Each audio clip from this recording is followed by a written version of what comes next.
I'll read. This is Dawn People number 2 from 2016.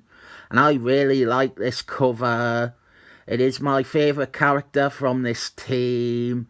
And it is their transformation when they got their powers. The other thing about this comic is it is written by the singer of My Chemical Romance. And I want to preface this by saying that he isn't the standard type of celebrity writer we have in comics. He was a comic book fan and creator before he decided to be a musician instead. I feel like him writing comics is totally acceptable. He's not quite the case where it is pure vanity and brown nosing, like when CM Punk gets to write 4 stories, or J.J. Abrams' non-famous son gets to write fucking Spider-Man. The singer from My Chemical Romance is a passionate comic book fan. You always see a quote from him on DC collections of Van Morrison comics. This guy has more imagination in his pinky than most people have in a lifetime. Something like that. Yeah, he likes the smarty pants alternative Van Morrison type of comic books. And you see that in this, and it is kind of frustrating. Maybe in a collected edition as a whole, his work on Dawn People might read a bit better and feel less random wackiness. Like here we have Mummy Mon's origin, and his co-pilot is a talking nesting doll. Not mentioned again, not explained, not relevant to the comic really. It all feels a bit like this. Very forced non sequiturs to make it seem kooky and zany. Mummy Mon is homeless now. He is a raving derelict. And I fucking hate some of the dialogue in this. It is trying so hard to be quirky and eccentric when you have random fellas going, "What, she a pig friend? Fancy meeting a sidewalk from which to be scraped?" Fun fact, I typed that out so I could read it, and autocorrect kept swapping sidewalk for pavement. Diabolical dialogue though.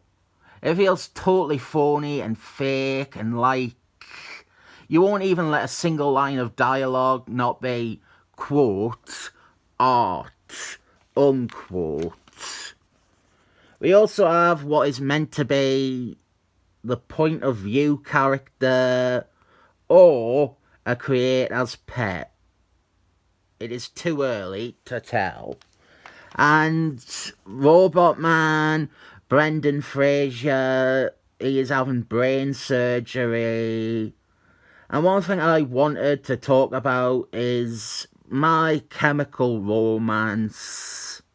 When I was a young boy, my father took me into the city to see a marching band.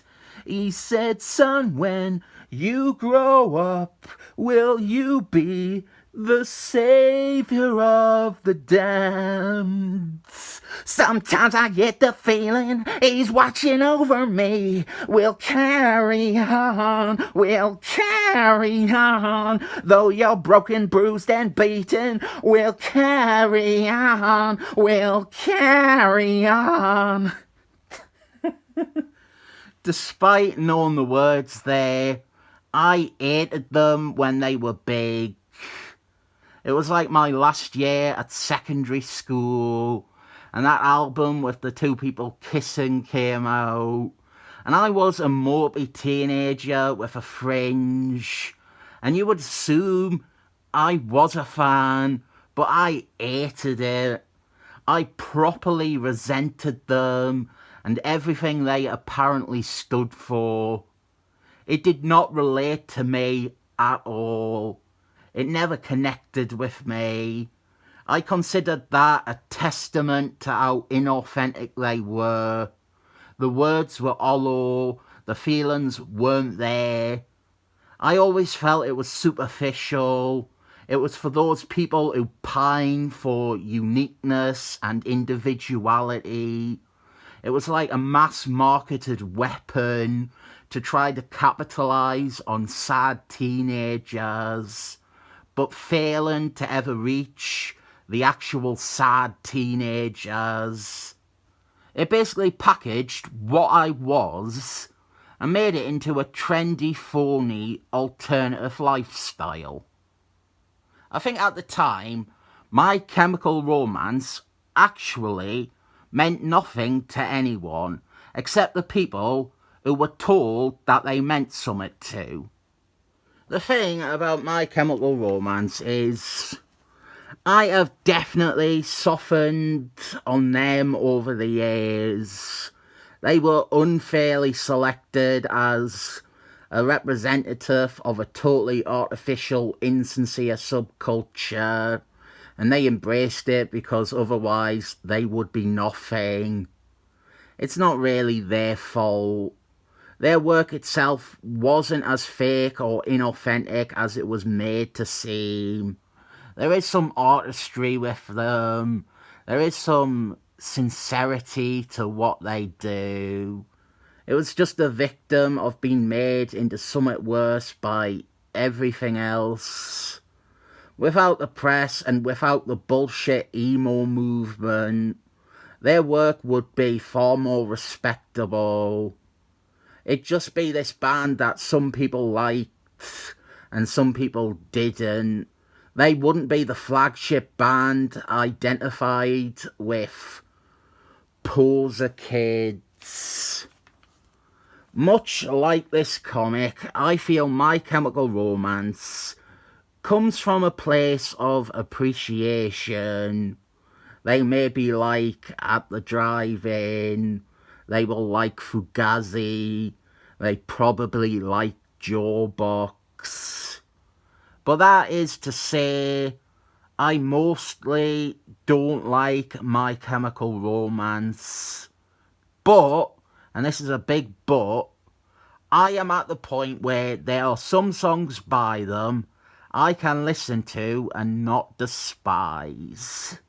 Their music can stand on its own, separate from the image and the subculture.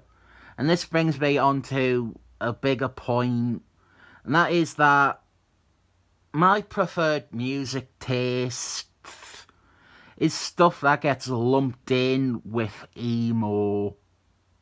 One of my favourite bands of all time are Rites of Spring.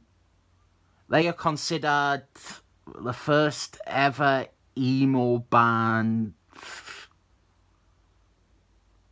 I am a big fan of a lot of other bands of that period, Revolution Summer as it is called. And rather than do a wanky muso cunt bit here, I realised I have something I can review that will allow me to talk about all these weird bands you've not heard of, like The Crown Ate Ruin, without sounding like a pretentious knob jockey.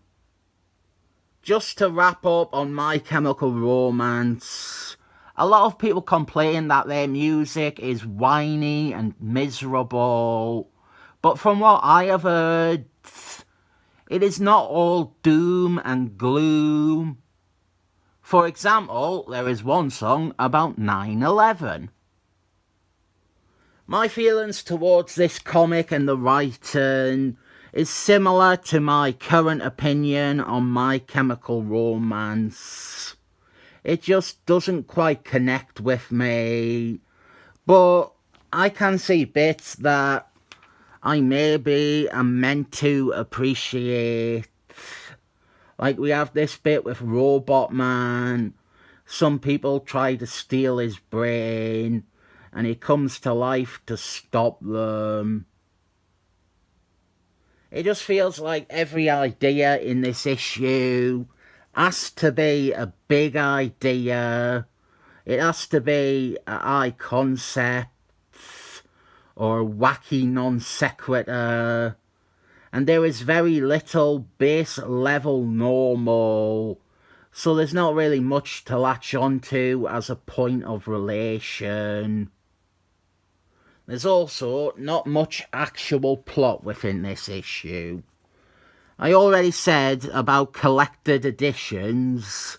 This seems written for that, and the single issues are like a piece of a jigsaw that doesn't make much sense by itself. Even with the cover, this here is the closest that we get to seeing Mummymon digivolving into his other form. And the action with Robot Man, that is fine. That is the most straightforward mainstream bit of the issue. And I want to restate, I am not really sure if I am criticising this. Maybe I am too sympathetic to the guy from My Chemical Romance, and I feel bad about hating him when I was a teenager. Like, actively despising him and his band, and everyone who listens to them, and any band similar, like Fall Out Boy or The Used. Brand new are very funny. I put a gun in my head with my feet on the ground. The day's a day gets fired. I'm wasting words on lower cases and capitals. One of them is a child molester as well. Right, the energy, Mummymon's energy version, they have been separated, and the energy is off in space. And there is another non sequitur with two aliens.